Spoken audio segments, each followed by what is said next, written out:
The evening of November 4th, I guess it was Tuesday, I had come home from court after serving the Crown with a notice, kind of an unorthodox notice in their view.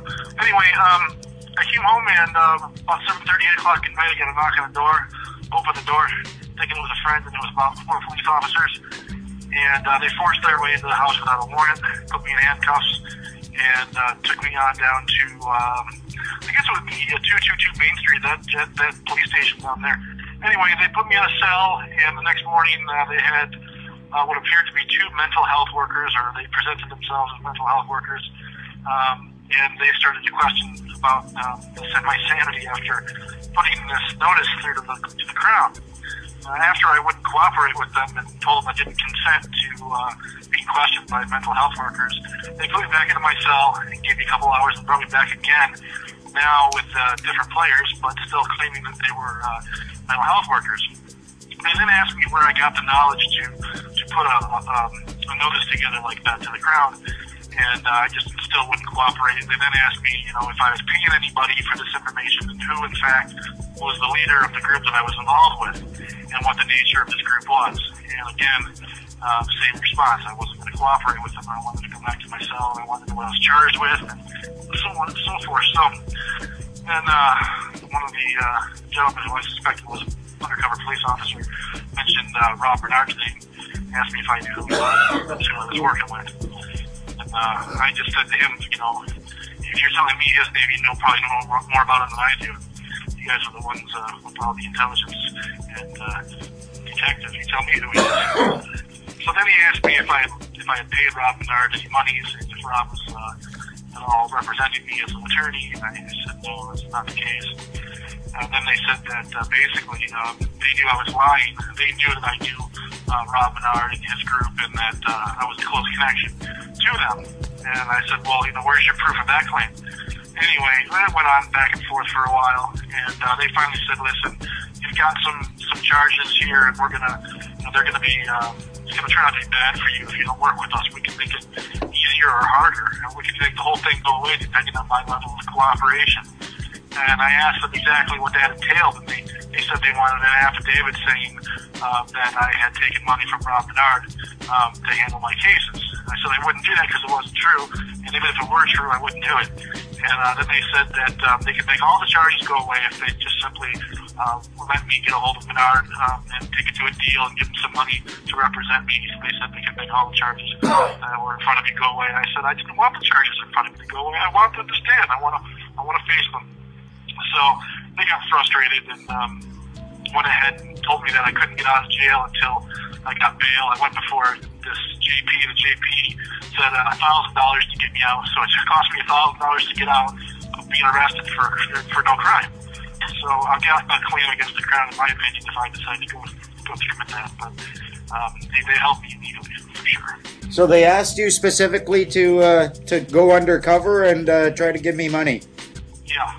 Hey, do you know the names of these cops? Can you give me that? No, they didn't even have any name tags on. I was very, very closely looking for names, and I even asked for some business cards. They said that they couldn't give me any information in this venue. So they knew what they were doing was wrong. And again, most of the time I would imagine a mental health worker has nothing to hide and would give you his business card, or at least wear a name tag, while he's in the courtrooms and in the gulags downstairs. But none of that was present. So that kind of keep me up to that these people were telling the truth. So I didn't cooperate.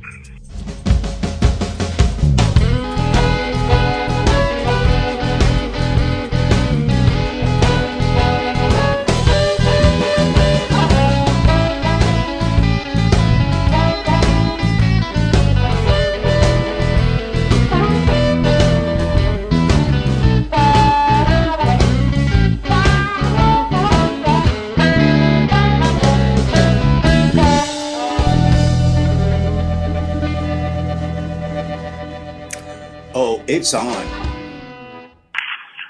Standards, Cadet Morning. Hello. Did you just say Cadet Morning? I said good morning.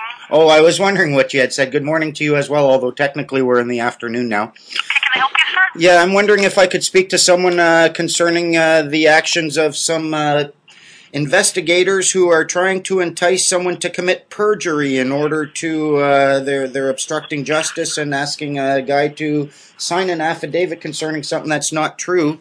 And it's quite spooky what they're doing, so I'm wondering who I speak with. Oh, okay, well, I can have a sergeant call you back on your complaint. I have to take some information from you, and then we can have someone call you and they can investigate your complaint. What's your name, please, sir? Rob. Yep. And my number is 604. Rob, your last name, please? My family name. My family name is Menard, M-E-N-A-R-D. M-E-N-A-R-D. And what's your date of birth, please? Oh, I don't know that offhand. I wasn't counting at the time, but I'm pretty sure if I recall correctly, if you guys were to punch in the number, apparently my beautiful face comes up. But I don't claim that as my birthday because, like I said, I wasn't counting then. And your address, sir? Oh, I don't have one of those. What's a good number to get back to you? What are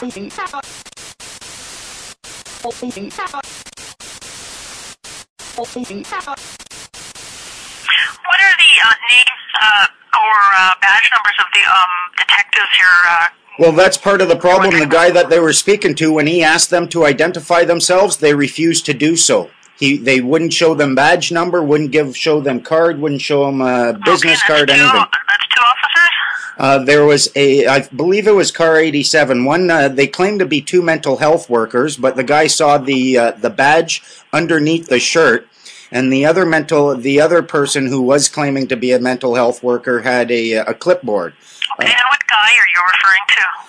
It's a guy I know by the name of... He was apparently facing charges for assault.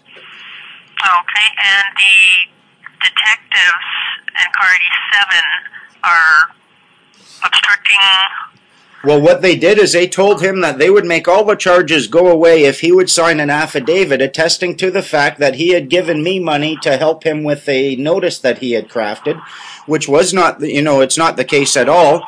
And they wanted him to perjure himself like that. Okay, sorry, how are you involved here? I just heard about it. He called me the other day to let me know that the cops are clearly looking to try to come at me, and they're trying to entrap me. So, are you charged? No, I'm not charged at all. I'm a saint. Okay, so you're a third party to this then? Yes. Okay. But I'm a concerned party because they're asking about me, and they're trying to get him to sign an affidavit stating that I have engaged in certain activities, which I haven't. Okay, can you hold please, sir? Sure. Thanks.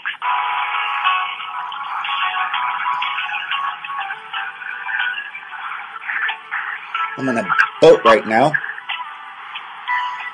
Yeah, it's a nice boat. But it is a boat.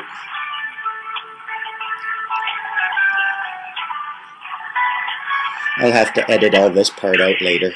Hi, Rob. Hello. Do you have any file number related to this file? I don't yet. I'm expecting a call back from...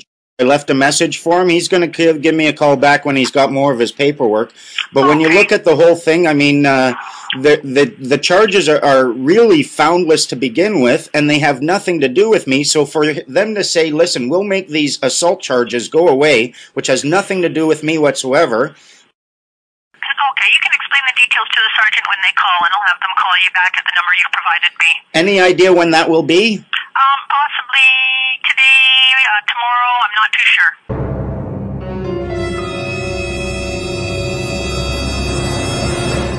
So they came back about an hour later and said, well, we want to know what group you're involved with that's giving you this information and who the leader is of that group. I told them I didn't know what they were talking about. That they were wasting their time. They then asked me if I knew who Robert Arthur Menard was. And I didn't answer the question directly. I just said, you probably would know more than I would. You're the one with the computers and the police investigation. Why would you be asking me such a question? Are you suggesting I have knowledge that you don't? They then said that they knew that I was involved with Mr. Menard, or Robert Menard, and asked if I had paid him any money for this information. I told them that I wasn't going to speak to that. They then told me that the Crown could make my situation much, much worse unless I would work with them and give them the information that they wanted. I asked them what information they were looking for, and they said, well, we want evidence that Robert Menard is taking money and performing legal services or acting as an attorney. I said I couldn't speak to that. They then pressured me further and said that these charges could all, either go away or be brought down to a lesser charge that I could handle if I would be willing to work with the police to bring evidence against Mr. Robert Menard. I told them that I wasn't interested in any of that. They could pack on as many charges as they wanted to. I'm not scared of their jail system. I'm not